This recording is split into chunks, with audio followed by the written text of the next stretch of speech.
6 Americans are dead. That is where this story has to start. Not with a strategic document, not with a classified briefing, not with a geopolitical argument about the Middle East versus the Indo-Pacific. 6 United States service members have paid the ultimate price since this administration started a war it justified on the basis that Iran posed an imminent threat to the American homeland. And then Senator Mark Kelly walked into a Senate hearing room with a single document and asked the question that changed everything. 6 weeks before the war started, you published the 2026 National Defense Strategy. In that document, which theater did you identify as the primary strategic focus of the American military? The answer was the Indo-Pacific and the Western Hemisphere. Not the Middle East. Not Iran. The document that the Secretary of Defense for Policy, the man responsible for the strategic architecture of American military power, published 6 weeks before the war began, did not identify the Middle East as a primary strategic theater. It identified the Indo-Pacific and the Western Hemisphere. So here is the question Kelly was really asking. If Iran posed such an imminent threat to the American homeland that it justified starting a war in which 6 Americans have already died and more are risking their lives right now, why does the strategic document, published 6 weeks earlier, not reflect that threat? Can't be both. That phrase is the center of the entire exchange. Kelly said it directly. Either Iran can be primarily contained by regional partners, which is what Secretary Colby wrote a few weeks ago, or Iran is an imminent threat to the United States homeland, which is what President Trump, Secretary Hegseth, and Secretary Rubio have been telling the American people. You cannot hold both positions simultaneously. The threat level either justifies a war or it does not. The document either reflects the threat or it does not. And the document does not. To understand why that contradiction matters, you need to understand what the National Defense Strategy actually is and why it exists. The NDS is not a press release. It is not a political document designed for public consumption. It is the foundational framework that determines how the United States military allocates its resources, structures its forces, prioritizes its capabilities, and decides where to focus its strategic attention. It is written by the people who are supposed to know, with classified intelligence, what the actual threat landscape looks like. And it is written to reflect reality, not to reflect political convenience. When the 2026 NDS identified the Indo-Pacific and the Western Hemisphere as the primary strategic focus and did not identify the Middle East or Iran as a primary theater, it was saying something specific about the competition, threat assessment of the people responsible for American military strategy. It was saying that as of 6 weeks before the war, the strategic judgment of the Defense Department was that Iran did not represent the kind of imminent homeland threat that would elevate the Middle East to primary strategic status. Then the war started, and the justification for the war was that Iran posed exactly that kind of threat.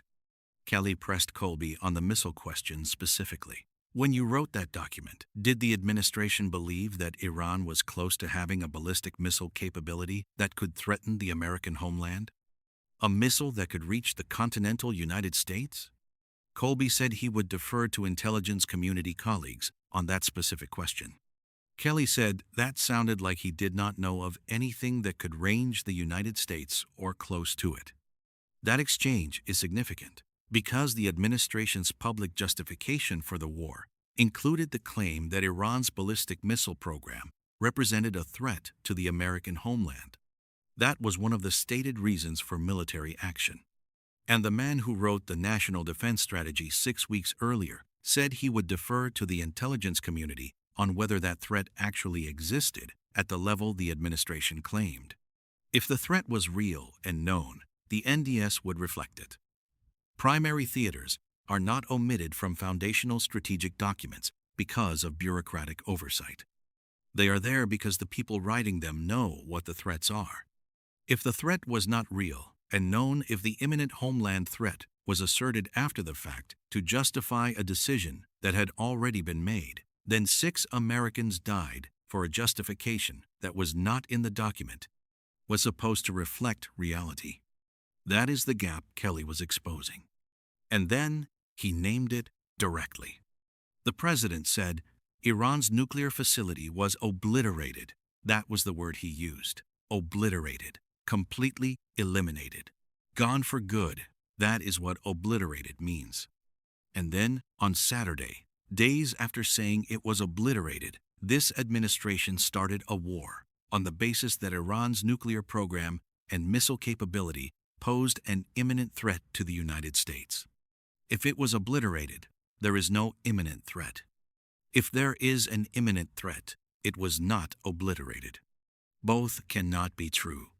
Kelly said he had heard this playbook before, that it was what dragged the United States into a war in Iraq decades ago.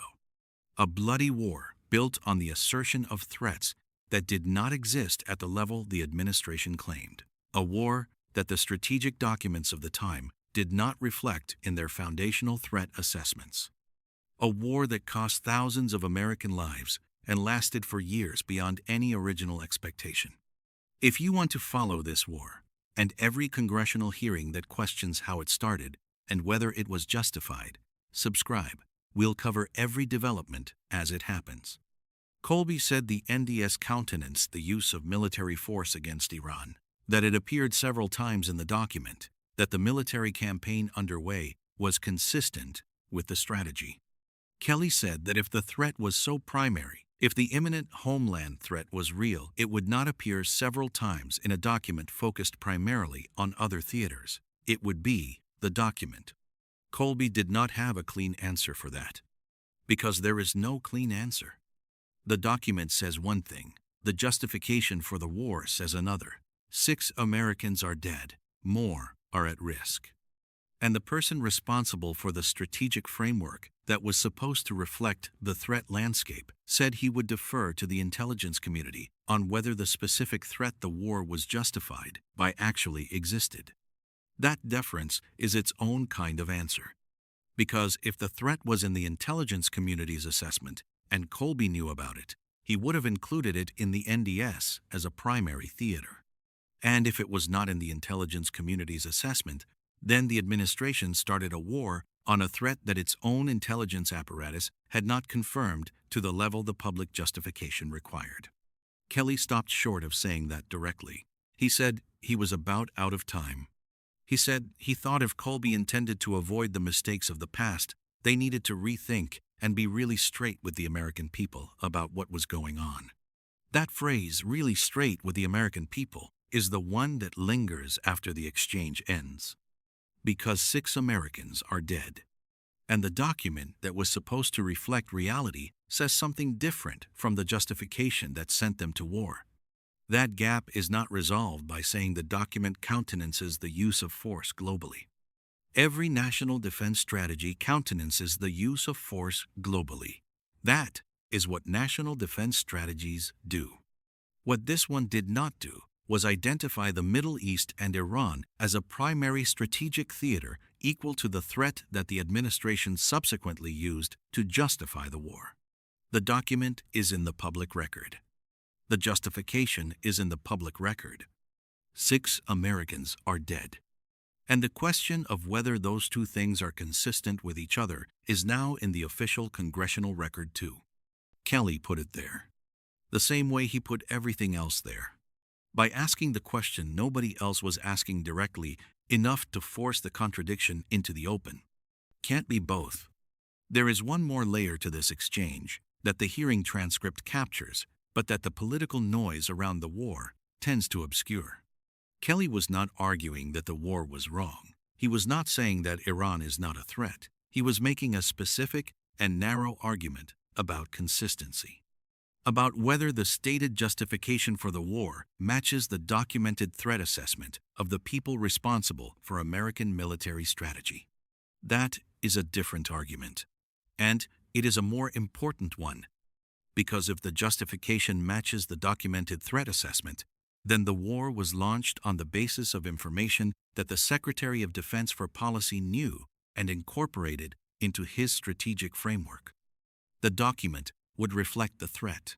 The primary theaters would include the Middle East, and the gap, Kelly identified, would not exist. The fact that the gap exists is the argument. Not that Iran is not dangerous, not that military force was never an option, not that the people who made the decision did not believe they were doing the right thing. The argument is that the public justification, imminent homeland threat, ballistic missiles that could range the United States, a nuclear program that required immediate military action, does not appear in the foundational strategic document published 6 weeks before the war by the person responsible for that document. And 6 Americans have died on the basis of that justification. That is what Kelly put in the room. Colby said the strategy countenanced military force. He said the Iranian threat was serious. He said he would defer to the intelligence community on the specific missile capability question. None of those answers closed the gap. The document is still there. The justification is still there. The gap between them is still there. And the question of how 6 Americans came to die on the basis of a threat that the strategic document does not reflect is still waiting for an answer that has not been given. Kelly said, "We've seen this playbook before." He did not need to say more than that. The room already knew what playbook he was talking about.